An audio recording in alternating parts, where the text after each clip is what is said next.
Flo et Oli, c'est vraiment des artistes incroyables. Plus Flo. Je déconne. Plus Flo que Oli. C'est annoncé, j'ai pas fait de conneries. Heureusement. J'étais le premier teubé à dire Jul, c'est de la merde. Je suis passé par là aussi. Bah ouais, et puis en fait, tu dépasses le truc et tu réalises que c'est un génie. Il y aurait de la musique traditionnelle suisse, du rap français méga autotuné où on comprend pas ce que les mecs disent. Ils font que des bruits, des trucs comme ça, des onomatopées un peu chelous. Il y aurait probablement de l'accordéon, beaucoup d'accordéon. Mais pourquoi vous voulez partir? Restez. C'est intéressant. C'est super intéressant la promo. Je vous vois là, c'est bon, on a vu les trucs. Salut tout le monde, bienvenue dans cette nouvelle vidéo. Aujourd'hui, on va rencontrer Mosiman. Il nous a invités dans son studio. On va parler de musique, on va parler de sa vie, de ses concerts. Allez, tu me suis, c'est parti. Let's do this.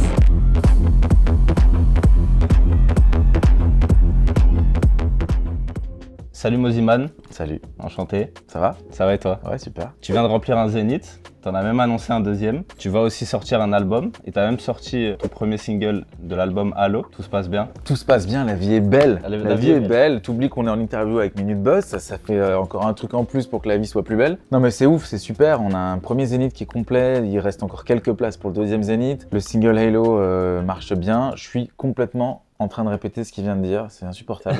Pour ceux qui te connaissent pas encore, parce qu'il y en a plein qui te connaissent, mais il y en a quelques-uns encore qui sont cachés et qui t'ont pas encore vu. T'as commencé ta carrière de DJ dans une discothèque à Hier, si je dis pas de bêtises. Absolument, bien renseigné. Et oui, j'ai fait des petites recherches. Ensuite, t'as été sélectionné et t'as participé à la Star Academy saison 7. J'ai gagné la Starac, exactement. Ils sont venus me chercher, j'étais résident dans un club à Ibiza. C'est une drôle d'histoire parce qu'au début, je voulais pas y aller. Je pensais que j'allais être un vendu. Moi, le DJ techno adolescent, bref, je me disais que c'était pas fait pour moi. Et puis très rapidement, j'ai adoré faire cette émission. J'ai pris beaucoup de plaisir.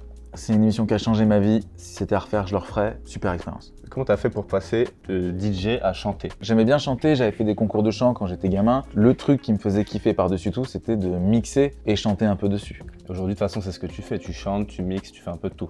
J'essaye en tout cas. T'essayes. Donc ça, en tout cas, c'était en 2008. Donc ça remonte quand même.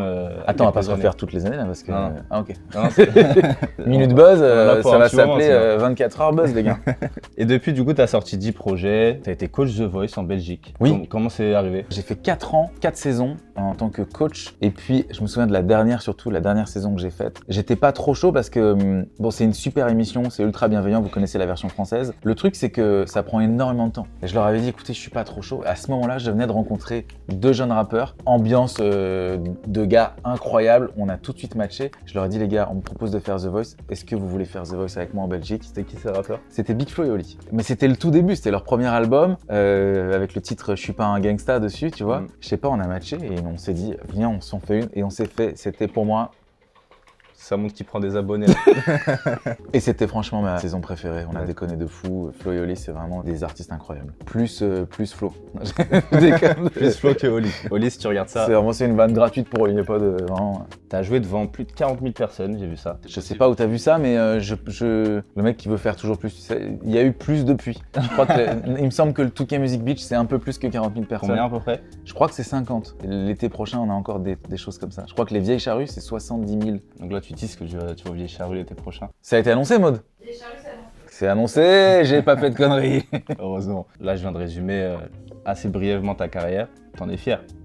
Je suis toujours fier, mais je suis fier de la suite, moi. Le jour où tu dis putain, regardez les gars, j'ai fait ça, j'ai fait. Vas-y, c'est bon, là, arrête tout de suite, frérot, parce que ça sert à rien. Par contre, je sais qu'il y a plein de trucs qui arrivent devant, et là, ça va être bien. Ça va être bien. T'as Ouais. hâte du coup. Ouais, j'ai hâte. On va passer à la deuxième partie. C'est plein de questions à la volée. Donc plein de questions qui n'ont rien à voir les unes avec les autres. Très bien, ça me va. Donc du coup, comme je l'ai dit, tu viens d'un télécrochet, la Star Academy. Comment t'as fait après pour réussir à faire un pas de côté? En gros, que les DJ de la scène qui étaient déjà en place se disent bon bah lui, c'est vraiment un DJ qui est fort, c'est pas un chanteur. Il mérite d'être là avec nous sur cette scène. Ça paraît bête comme réponse, mais quand tu partages la même passion, il y a un moment donné où tu peux pas tricher. J'ai eu cette même discussion avec Nikos. Nikos qui est en train de faire une expo photo incroyable. Il a eu ce syndrome de l'imposteur un petit peu au début parce que, vas-y, c'est Nikos qui prend des photos. Tu sais pas si c'est un vrai photographe, tu sais pas s'il prend ce truc au sérieux. Et très rapidement, quand tu vois ces photos, les immenses photographes ou les immenses artistes comme JR ont tout de suite dit, bah voilà, Nikos, incroyable photographe. Je cherche pas à être absolument respecté par mes pairs. Je cherche à partager avec eux, à être être sur scène avec eux. Et puis il y a aussi le truc de la réponse est sur le terrain. Tu vis comment, en gros, le fait d'être perçu pour un showman? Et est-ce que c'est un trait de caractère ou c'est vraiment quelque chose que tu fais pour faire plaisir au public? Déjà, je fais ça pour me faire plaisir à moi. Ouais. Je cherche des excuses pour partager avec les gens. Showman, ça va un peu tout rien dire. Showman, pour moi, ça peut être un gars qui te fait un tour de magie sur scène, qui te fait apparaître un lapin dans un chapeau. Je sais pas ce que ça veut dire, showman. Est-ce que tu fais des tours de magie sur scène? Je crois pas. Non. J'ai dû en faire un quand même. Tu sais quoi, Sérieux bien sûr, j'en ai fait un à l'Olympia. Je me suis fait léviter par Danny Briand. Excellent. Danny Briand Danny Briand. Waouh. Wow. C'est pas Danny Briand. Danny Larry. Je dors pas beaucoup, les gars, mais du coup, ouais. Mais Danny Briand, très bon magicien. Alors que Danny Larry, très mauvais chanteur. Très mauvais chanteur. Non, mais showman, ça veut rien dire. Juste, j'ai envie que les gens se souviennent du show que je propose. Je peux pas m'empêcher de me projeter, moi, enfant. Quand j'allais voir des concerts, quand j'allais voir mes groupes de rock préférés, quand j'allais voir mes DJ préférés, je me disais un jour, je voudrais faire ça. J'aimerais que les petits garçons et les petites filles qui viennent me voir en concert, ils ressentent le même truc que moi j'ai ressenti quand j'étais enfant. Tu le ressens toujours sur scène à chaque fois? Tout le temps. Tout le temps. Quelle que soit la date. Une petite salle, un petit club, un truc privé, un truc devant des milliers de personnes. Je suis toujours heureux d'être sur scène. C'est beau ça. Ouais, mais c'est magique, franchement. C'est la passion. Tu fais ce que t'aimes. Il y a des gens qui sont assez fous pour prendre des tickets pour venir me voir. Je fais ce que j'aime, c'est fou. Si on te propose Tomorrowland ou on te propose le Stade de France, tu préfères quoi? Tomorrowland. Parce que le Stade de France, aujourd'hui, je le remplis pas, alors que Tomorrowland, je suis sûr que ça sera complet, il y aura du monde. Simple. Simple. Et est-ce que pour toi, Bercy, c'est une petite salle? C'est une ref à Ouais, un de bien tes sûr. potes. Bientôt je cale un Bercy, ça me fera du bien de refaire une petite salle. Bercy, pour moi, à l'heure où je suis, c'est une immense consécration. C'est un rêve. Moi, dans la cuisine du bureau, je me fais des tableaux de visualisation. Par exemple, on avait une photo du Zénith. Alors, on n'avait pas 2 photos du Zénith, parce qu'on fait 2 Zéniths. Peut-être qu'il faudrait que je mette Faudrait que t'en mettes. 10 photos de Bercy. J'ai une photo de Bercy en me disant qu'un jour, peut-être, j'aurai la chance de le faire. Entre Fred Again et David Guetta, tu prends qui en B2B? Je prends Fred Again en B2B pour qu'il me challenge un petit peu. Comment il te challengerait? Bah parce qu'il est très technique, il peut t'emmener dans des trucs super compliqués. Guetta, très sérieux partenaire de mix aussi. Hein. Non, les deux sont très forts, mais c'est juste que David Guetta, contrairement à Fred Again, il le montre moins. Il le montre moins parce que c'est devenu une légende, c'est devenu un mec ultra bankable dans le game. Fred Again, il est encore dans cette dynamique de la trentaine à montrer des trucs, à poster des trucs très techniques et tout. Le truc le plus fou que t'as vécu dans ta carrière? Remplir un Zénith en 24 heures, C'est déjà pas mal, hein? bah franchement, jusque-là, c'est le truc le plus fou. Hein. Je vais vous dire la vérité. Ce qui se passe en général, quand on fait un zénith, pour un artiste en développement comme moi, ce que tu fais, c'est que tu fais un zénith, tu mets une petite jauge et puis tu espères le remplir très vite pour pouvoir après soit élargir la jauge, soit annoncer un complet et c'est stylé pour faire la promo. Quand tu dis que tu mets une petite jauge, en gros, c'est que tu... Le zénith, il est vendu Tu en recules plusieurs la scène, jauges. là. Tu as une jauge à 6700 personnes qui est monstrueuse, tu pousses les murs, c'est trop bien. Puis tu as une petite jauge à 3000 personnes et quelques, c'est un peu plus petit et c'est ok, tu vois. Ouais. Nous, on était partis là-dessus, en se disant, si on peut annoncer un complet, c'est cool. Et puis, si jamais on n'arrive pas trop à vendre plus de places, c'est pas du tout ce qui s'est passé. Le 3000 était complet en 20 minutes. On a décalé un peu plus à 4000 places. Complet aussi. On s'est dit, on va quand même pas mettre la grosse jauge à 6000. Si. Complet. Complet aussi. Du coup, on ouvre une deuxième date. Mais faites attention parce que ça peut aller très vite aussi pour le deuxième. Mais je crois que c'est déjà... Dépêchez-vous. Je crois qu'il y a déjà beaucoup là. On va revenir à David Guetta. Tu penses que Je David sens que Guetta... t'as un truc avec David Guetta. Ouais, je sais pas, Tu j'aime sais bien, pas. Voilà, je sens qu'il me parle, tu vois. Ouais, je comprends. Est-ce que David Guetta a déjà chasamé un de tes sons? Shazamé, non, mais il m'a déjà demandé des sons, des Ah. edits. J'avais fait les 15 minutes de mix pour McFly et Carlito quand Quand ils sont allés à Ibiza? ça allait jouer à Ibiza avec David. Et je sais que derrière, David m'a fait un message en me disant « Tu peux me filer tel edit et tel edit ?» Frérot, tout ce que tu veux, patron. Patron. J'ai pas dit frérot, je me suis emballé sur la réponse. T'as dit Jamais, juste patron. jamais je dis frérot à Guetta, je vous le dis. Entre Aya Nakamura, Jul et Stromae, Ouais. lequel tu veux voir sur un de tes sets? David Guetta. Le boss. Non, Stroma à fond. Après, j'adore Aya, j'adore la plume d'Aya, j'adore ce qu'elle fait. Je les aime tous. Hein. Jul, je pense que c'est un génie incompris. Je pense que je suis passé par là. Hein. J'étais le premier teubé à dire à Jul, c'est de la merde. Je suis passé par là aussi. Bah ouais, et puis en fait, tu dépasses le truc et tu réalises que c'est un génie. De toute façon, même si t'aimes pas sa musique, t'es obligé de respecter le travail. Ton plus gros échec? Moi, je considère que les échecs permettent d'avancer. Donc j'en ai fait 3000 des échecs, 3000 erreurs. J'aurais préféré que tu me demandes quel est ton dernier échec. Parce que je m'en souviens là, c'était... le dernier alors? C'était hier matin. Ah, c'est récent? J'ai passé une nuit à écrire une chronique pour France Inter. J'étais super content, c'est une chronique sur l'amour, c'était important, c'était un sujet qui me parle. France Inter, c'est en moyenne 3 à 4 millions de personnes qui écoutent la matinale, la grande matinale. Donc t'as pas le droit de te gourer sur un mot et tout. Ouais, frérot, je suis allé tête baissée, je me suis gouré sur la première phrase. J'ai l'impression qu'on a déjà dit absolument tout sur l'amour. putain, c'est pas possible. Et justement, ça t'a appris quoi ça? Ça m'a appris qu'il fallait dormir. Je l'ai fait dans un van de retour, je mixais la nuit. J'ai écrit la chronique le matin même quasiment, tu vois. Non, faut vraiment Faut l'écrire 2-3 jours avant. anticiper, c'est ce que je dis à mes équipes toujours. Hein. Ma manager, elle a du mal à anticiper, à préparer les trucs, à être organisée. Donc je lui dis toujours, sois organisé, Maud. Organisé. Elle a pris une pique là. Non, c'est l'inverse, c'est elle qui me dit ça tout le temps. Je suis L'organisation, complètement les gars. désorganisé, les gars. Je suis à l'arrache. Si on récapitule en une phrase, qui est Moziman en 2025? C'est dur de répondre à ça. Hein. Est-ce qu'à la Mais limite... on peut demander à ton équipe. Non, mais c'est Minute Buzz. Minute Buzz, vous avez une communauté qui est engagée. On peut pas plutôt demander à la communauté. On peut demander à Je la suis sûr qu'on communauté. peut avoir des vrais punchs. C'est-à-dire que n'y allez pas trop sérieusement, les gars. Mettez-moi des trucs gauleries, qu'on puisse un peu se marrer. Soyez pas trop méchant non plus. Si, allez-y, je m'en fous, moi. Ah ouais, on peut y aller? Ouais. Bah dites-nous en commentaire ce que vous pensez de Moziman en 2025. Vas-y. Qui est-il? Je vais me prendre des trucs Tu dans vas la te prendre gueule. des trucs de fou.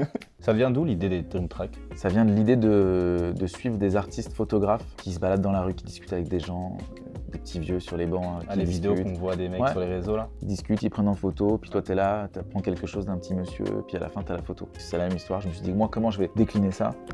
Je me suis dit que j'allais discuter avec des gens et de leur demander ce qui les ferait rêver. C'est devenu le Dream Track. Je te redemande une anecdote sur un de tes Dream Tracks. La meilleure anecdote, c'est que je vais faire une vidéo avant la fin de l'année, compilation de tous les Dream Tracks qui ne sortiront pas. Ah, il y en a plein qui vont pas Mais sortir. il y en a plein. Avec Il y des a gens gens, connus avec des gens connus. Ouais, bien sûr. Amixem, par exemple, c'est raté. Ah, dommage. Ça marche pas parce que je l'ai pris un peu à la volée, comme ça. J'ai dit, frérot, j'ai un concept, ça s'appelle les Dream Tracks, est-ce que tu peux? Il m'a donné un truc trop compliqué. Mais ça m'étonne pas d'Amixem. Mais parce que c'est aussi un artiste, Amixem, tu vois. oui, il y a ça. Et t'as demandé quoi, tu peux nous le dire? Je vais le poster dans la vidéo. On attend. Comme ça, ok. vous viendrez, on la repostera avec Minute Buzz. Allez, ça marche. T'es chaud de nous montrer comment tu fais justement pour faire un Dream Track? Oui, si tu veux. Allez, T'as c'est le temps? parti. T'as 3 jours? J'ai 3 jours. Allez, c'est On va au parti. studio. Tu m'emmènes au studio du coup? Vas-y, viens. Tu veux prendre un truc à boire avant? Je veux bien, ouais. Tiens, regarde. Hop. Ah ouais, d'accord. Tu voulais boire un truc, tu veux? Bah ouais. C'est pas mal, hein? Bah attends. T'as passé combien de temps à faire cette déco là? Écoute, c'est pas moi, c'est un artiste qui s'appelle Jody Bona, qui est un fou furieux. Allez voir si vous le connaissez pas. C'est franchement, il est dingue quoi. Bienvenue dans le studio. C'est le studio qu'on voit dans toutes tes C'est le vidéos. studio qu'on voit dans toutes les vidéos, mais tu sais, d'habitude, je mets des, Ouais, des ouais, tu mets lumières, des des lights. machins. En tout cas, vous pouvez regarder, mais il est fan de Superman. De Superman. Superman, Samuel Etienne. J'ai le Portal Gun pour les connaisseurs. C'est le vrai Portal Gun. Attention, si tu peux vite. Tu voulais que je te montre quoi? Eh ben écoute, si tu peux nous montrer Le process le d'un Dream process Track. d'un Dream Track. Ok, venez. Dans un premier temps, je fais une interview. Ouais. De cette interview, je fais ce qu'on appelle un dérush. Donc, je mets les meilleurs moments. Typiquement là. Fabrice, si tu pouvais claquer des doigts et réaliser le titre de tes rêves, comment serait-il? Là, je suis avec Fabrice Drouel de France Inter. Affaires sensibles. Si vous avez la ref, les gars, vous allez kiffer. Si vous n'avez pas la ref, Vous avez pas kiffé. vous n'allez pas kiffer, ça va très certainement vous gonfler assez vite. Mais quand même, je discute avec la personne. Ah, ce serait quelque chose qui illustrerait les Beatles qui débarquent sur la Lune. Mais avec, dans les oreilles, le générique d'Affaires sensibles remixé. Les gens ont toujours des idées de fou. Ok, donc moi j'ai ça pour commencer. Je me note toutes les refs, donc je me fais un dossier ref. Kennedy, Sgt Pepper, Beatles. On est quand même sur des refs assez anciennes. Ah, là, lui, on est sur des rêves anciennes, ouais. On est sur le gars qui débarque sur la Lune, The Eagle Has Landed. Je pense que dans les commentaires, on va avoir des complotistes. On n'est jamais allé sur la Lune. Bah écoute, oui, vas-y, si tu veux. Je pense qu'on est allé sur la Lune, Ouais, vraiment, mais- merci. D'ailleurs, c'est là qu'ils ont vu que la Terre était plate. Bref, donc j'ai toutes mes refs. Le Ouais. plus compliqué, c'est de réussir à mettre les refs sur la même tonalité et le même BPM. Il faut que je fasse des choix. Donc ces choix passent par moi, personnellement, live Ableton. J'essaie de mettre tout ça en ordre pour pouvoir me faire ce que j'appelle une bibliothèque de samples qui va me permettre de créer le titre de mon invité. Donc là, on se retrouve sur Logic où j'ai tout passé dans live, réexporté pour être sur le bon BPM, sur la bonne formule. Rien que ça prend combien de temps? Ah, regarde, j'ai 24 pistes. Imagine, je sais pas, ça prend du temps. Ouais. Ça prend du temps. Mais tu vois, Sgt Pepper, par exemple, dès l'intro, là, ici, je sais qu'il a fallu que je le mette en +4, donc il sonne un peu tiré, quoi. Et puis en même temps, il y a Eagle Has Landed. Par-dessus, on a Speak to Me de Pink Floyd qui arrive en intro. Il m'a demandé de mettre le petit nit, le petit bruit, tu sais, Oui. de l'électrocardiogramme. Et puis il me dit par-dessus, tu mets la BO du film légendaire de Barry Lyndon. Ok, pas de souci. Par-dessus, il faut que on mette la fusée qui décolle, Kennedy qui parle en disant... Et puis, c'est là que si vous aviez un doute de savoir qui est Fabrice Drouel, c'est le créateur de l'émission Affaires sensibles. C'est donc cette fameuse mélodie-là que vous avez peut-être déjà entendue sur France Inter.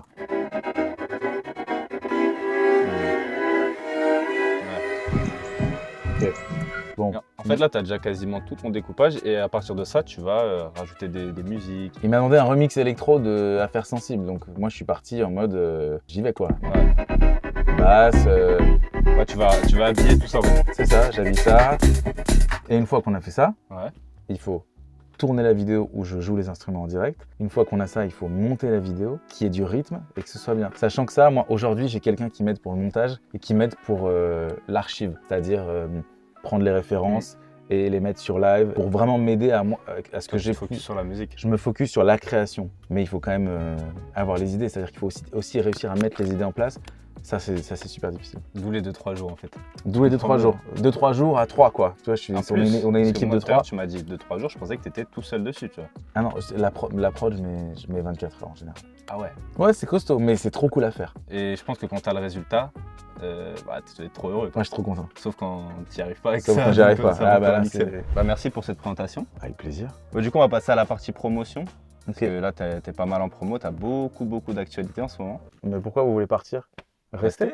C'est intéressant. C'est super intéressant la promo. Je vous vois là, c'est bon, on a vu les trucs. Non, restez bien parce que t'as déjà sorti ton premier single pour le prochain album. Oui. Allô.